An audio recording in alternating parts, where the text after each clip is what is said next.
O Wall Street Journal disse muito claramente que a China venceu a primeira rodada das batalhas tarifárias. Portanto, a Apple pagará um preço. Isso significaria alguma perda de empregos nas exportações da China, especialmente para os Estados Unidos. Mas a China tem bastante espaço interno para manobrar. A taxa de crescimento da economia dos Estados Unidos desde 2007 está bem abaixo da sua média histórica, e por isso, os USA começaram a se voltar contra a globalização. Trump é a expressão dramática disso, especialmente com seus anúncios deste ano. Mas não é um processo que começou ali, porque está tendo que se proteger do ponto de vista do que está acontecendo com os Estados Unidos. Mas isso não está mudando seu sistema fundamental. O sistema doméstico fundamental continua sendo aquele que, na minha opinião, está em linha com Marx, ou seja, a parte mais socializada da economia.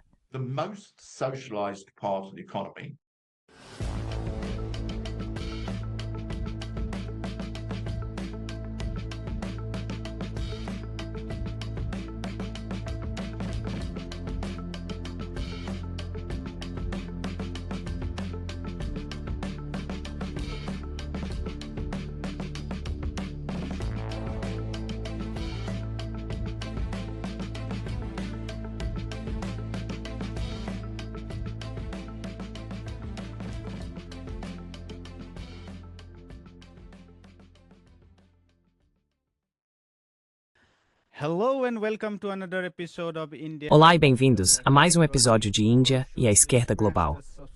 Se você é novo no nosso programa, por favor, aperte o botão de inscrever-se. Considere também tornar-se um membro do YouTube, um apoiador no Patreon ou doar pequenas quantias usando o link na descrição. Mas no mínimo, curta, compartilhe e comente. Confira também nosso Substack, onde trazemos análises em formato longo. Sem mais delongas, deixe-me dar as boas-vindas ao nosso convidado de hoje, John Ross. John é um colunista premiado cujo trabalho foca na China. Ele é autor de O Grande Jogo de Xadrez. Seu estudo de 1992 previu corretamente a ascensão econômica da China, em contraste com os fracassos das reformas de choque na Europa Oriental. Com quase 1 milhão de seguidores no Weibo e mais de 200 artigos importantes publicados, John é uma voz relevante sobre a China. John, seja bem-vindo ao Índia e à Esquerda Global. John, welcome to India and Global Left. Emil Sainz por estar aqui. I've been waiting to have this conversation on China. Estive esperando para ter essa conversa sobre a China, mas talvez devêssemos começar ouvindo sua opinião sobre o embargo tarifário. Ele foi iniciado com 3 grandes objetivos: trazer de volta indústrias para os Estados Unidos, o que agora até gestores de fundos de hedge, como Ken Griffin, dizem não ser muito razoável. Em segundo lugar, compensar os cortes de impostos por meio das receitas das tarifas. E em terceiro lugar, que eu considero o mais importante, conter a China. Estou curioso para saber como você enxerga toda essa guerra econômica.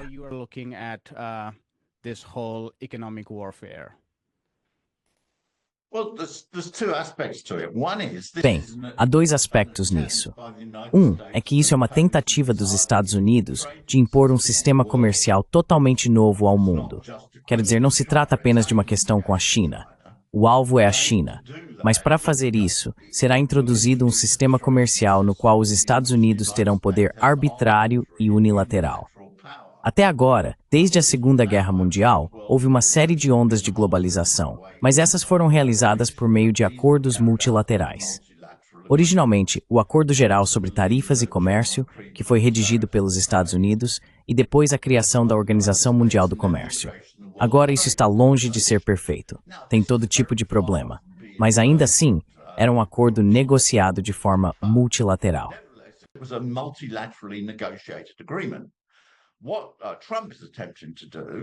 O que Trump está tentando fazer é criar uma situação em que os Estados Unidos estabelecem arbitrariamente qualquer regra que quiserem, impõem unilateralmente tarifas a um país, mudam essas tarifas se não gostarem do resultado e assim por diante.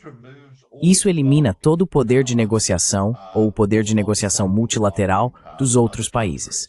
Portanto, isso deixa de ser um sistema internacional de comércio negociado. Seria um sistema imposto unilateralmente, e no qual nem mesmo se respeitam as regras. Por exemplo, durante o governo anterior de Trump, os Estados Unidos introduziram uma nova forma de acordo comercial entre Canadá e México na América do Norte, que Trump depois simplesmente rasgou unilateralmente.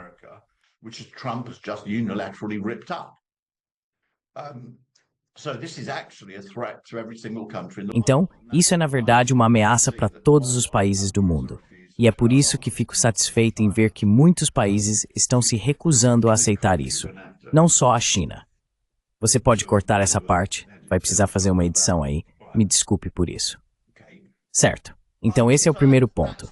Isso é uma ameaça muito grande para todos os países. E é por isso que vários países que nem sempre têm as melhores relações com a China veem isso como uma ameaça.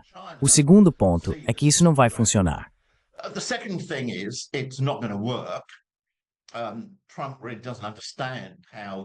Trump realmente não entende como o comércio internacional funciona, porque o saldo comercial de um país, ou para ser mais preciso, o saldo de pagamentos de um país, é apenas o quanto de capital ele está importando. Com o sinal invertido, isso significa que um déficit no saldo de pagamentos de um país é uma importação de capital. Portanto, o grande déficit no saldo de pagamentos dos Estados Unidos significa que o país tem importado capital há muito tempo, o que tem financiado o crescimento dos Estados Unidos. Não é algo geralmente conhecido, e é um fato bastante surpreendente, mas é verdade que atualmente os Estados Unidos, que são o principal país capitalista do mundo, em termos líquidos, produzem quase nenhum capital.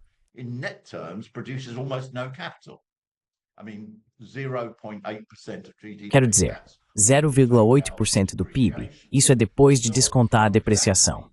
Então, o que Trump está realmente fazendo ao tentar eliminar o déficit da balança comercial é impedir a entrada de capital nos Estados Unidos. Mas se isso acontecesse, a economia dos Estados Unidos desaceleraria drasticamente. E o terceiro ponto é que, claro, isso é um grande erro de avaliação do ponto de vista da situação com a China, porque a China é o maior exportador do mundo. E agora você sabe, menos de 20% das exportações da China vão para os Estados Unidos. Então isso realmente não vai parar a economia chinesa. Portanto, o resultado é que o que aconteceu foi que Trump com caos nos mercados financeiros dos Estados Unidos.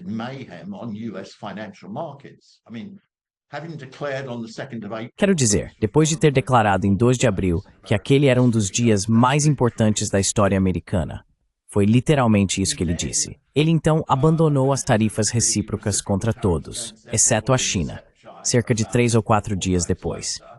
Depois ele abandonou várias das tarifas contra a China e a situação virou um caos. Por quê? Porque havia o perigo de que os mercados financeiros dos Estados Unidos saíssem totalmente do controle. A taxa de câmbio do dólar rompeu o piso em que vinha sendo negociada nos últimos 3 anos. Os mercados de títulos dos Estados Unidos subiram muito rapidamente, e Trump não teve outra opção a não ser assistir a um grande colapso nos mercados financeiros americanos ou fazer uma retirada tática.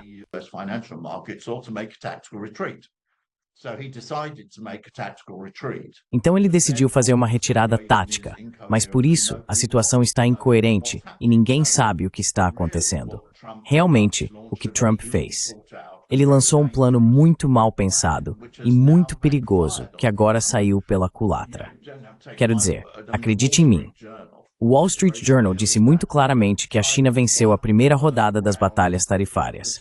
É apenas a primeira rodada, mas essa é a visão geral, e acontece que está correta. Para conseguir controlar novamente os mercados financeiros dos Estados Unidos, Trump teve que abandonar grande parte das tarifas que anunciou em 2 de abril.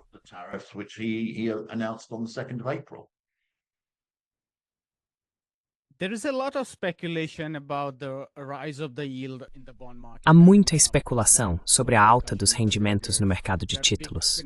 Quero dizer, uma das discussões é que há grandes players financeiros no mercado de Londres que estão se desfazendo de muitos desses títulos denominados em dólar, o que leva ao aumento dos rendimentos. Mas outra especulação é que os chineses, principalmente bancos centrais, estão vendendo grande parte de suas reservas em títulos do Tesouro dos Açuem. Você tem alguma ideia do que está acontecendo em Pequim em relação a isso? Eles estão usando seu poder financeiro ou exportando capital da China para combater isso ou se defender desse ataque contra eles? this attack on them.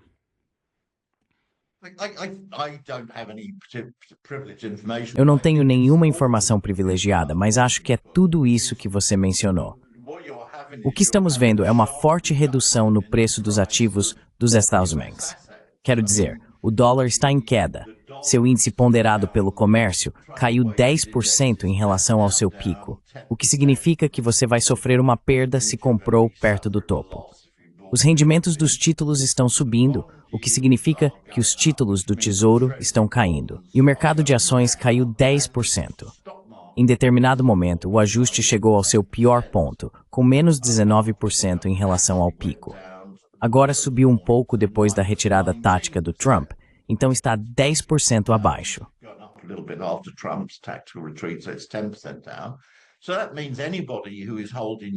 Isso significa que qualquer pessoa que possui ativos dos Estados Unidos perdeu dinheiro. Nessas circunstâncias, acredito que um grande número de pessoas está tentando tirar seu dinheiro dos Estados Unidos. Quero dizer, também houve relatos de que o Japão está fazendo isso, assim como outros países. Não vejo nenhum sinal específico de que a China esteja realizando um ataque direcionado aos Estados Unidos. Mas qualquer um que detém ativos denominados em dólares ou ativos americanos, ao se deparar com uma queda tão grande nos preços, vai querer pensar em tirar seu dinheiro deles. É isso que está criando essa situação.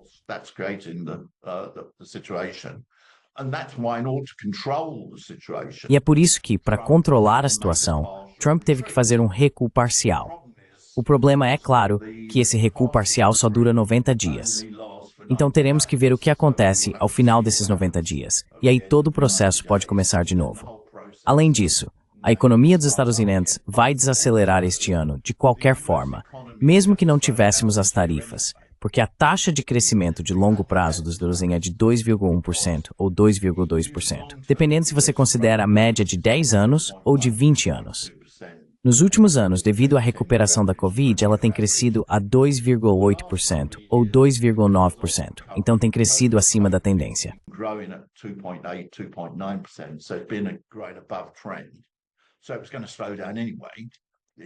Então, de qualquer forma, haveria uma desaceleração, apenas para retornar à taxa média de crescimento de longo prazo. E as tarifas pioraram a situação. Esse é outro aspecto negativo da situação, que é o fato de que a economia dos Estados Unidos vai desacelerar.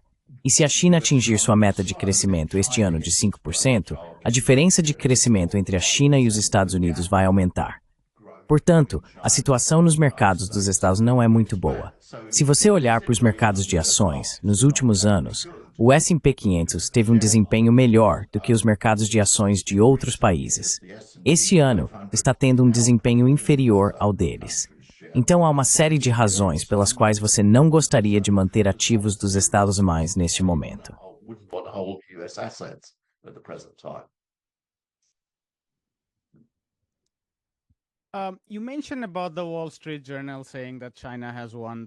Você mencionou o Wall Street Journal dizendo que a China venceu a primeira rodada da disputa. E acho importante discutir um pouco sobre a força da economia chinesa. Quero dizer, obviamente, a China está em uma situação melhor no que diz respeito aos mercados de capitais. Ela não depende de empréstimos internacionais. Isso já era verdade até mesmo nos anos 90. Nos anos 90 e 2000, pelo menos, ela dependia fortemente de investimento estrangeiro direto. Nem todo vindo do Ocidente, aliás, o que é muito importante, porque muito veio do leste asiático. Taiwan, China, Singapura, Japão e assim por diante. Mas ela depende da exportação de seus produtos manufaturados. Você pode falar sobre a resiliência e até mesmo as vulnerabilidades da economia chinesa, no caso de um embargo prolongado?